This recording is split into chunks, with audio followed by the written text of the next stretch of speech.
या चित्रपटाबद्दल जन्म ऋण.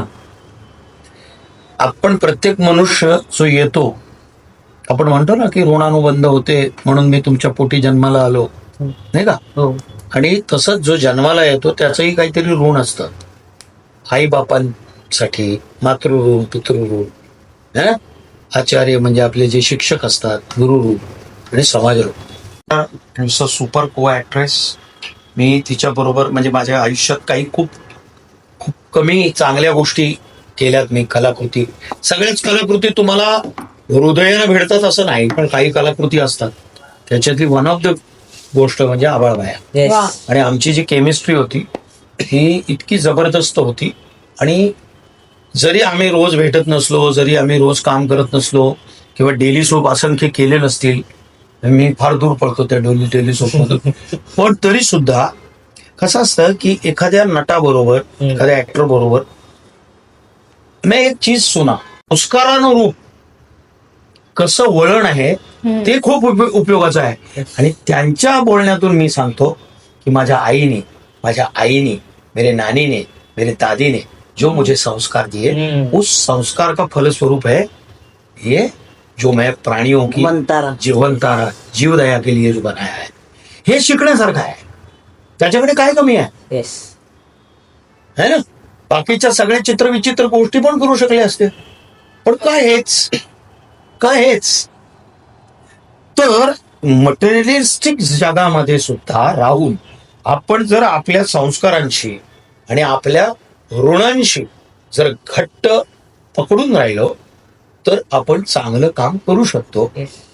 तो बहुत अच्छे वैशाली जीने याला संगीत दिलंय आणि स्वतः गीतकार आहेत, खूप उत्तम. आम्ही तर ते गाणं ऐकून आत्ता जरी ऐकलं तरी रडू. इतकं अद्भुत गाणं त्यांनी लिहिलंय आणि संगीतबद्ध केलंय आणि सुदेश भोसलेने गायलंय. ही फिल्म अंतर्मुख करायला लावेल, लोकांना विचार करायला लावेल.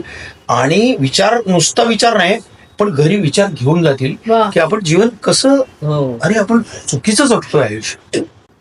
आणि एक गोष्ट सांगतो, जसं आईचं उदाहरण सांगितलं, तर आई आणि वडील हे दोन दैवत आहेत आपले जगामध्ये. मी देवाला पाहिला नाही, कुणी देवाला पाहिलं नाही, अनुभवला असेल, पण साक्षात देव जर कोण असतील या जगामध्ये, गरीब, श्रीमंत, मध्यमवर्गीय, उच्च मध्यमवर्गीय किंवा अक्षरशः झुग्गी झोपडीमध्ये राहणारा आईबाप असू देत, पण त्यांच्या इतकं शुद्ध आणि पवित्र विचार हे संतानासाठी, म्हणजे पुत्र जरी त्याची बायको असेल, कोणी मित्र असतील, ते त्याच्याविषयी एवढे पवित्र विचार करणार नाहीत जितके पवित्र विचार आई वडील करतील.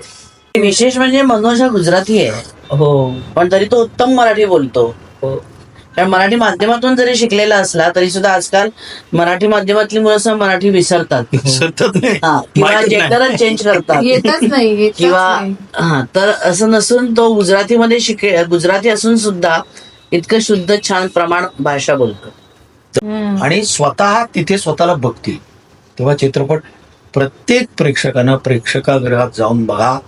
कारण प्रेक्षकागृहात हे पायरेटेड व्हर्जन बघू नका.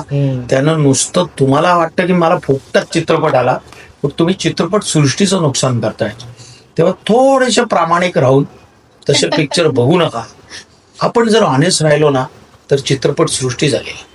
आणि त्याला जर नकार दिला ना, थोडी त्यागवृत्ती पण ठेवा. आणि 150 रुपयाच्या वर चित्रपट प्राईज नसतो तिकिटाचं.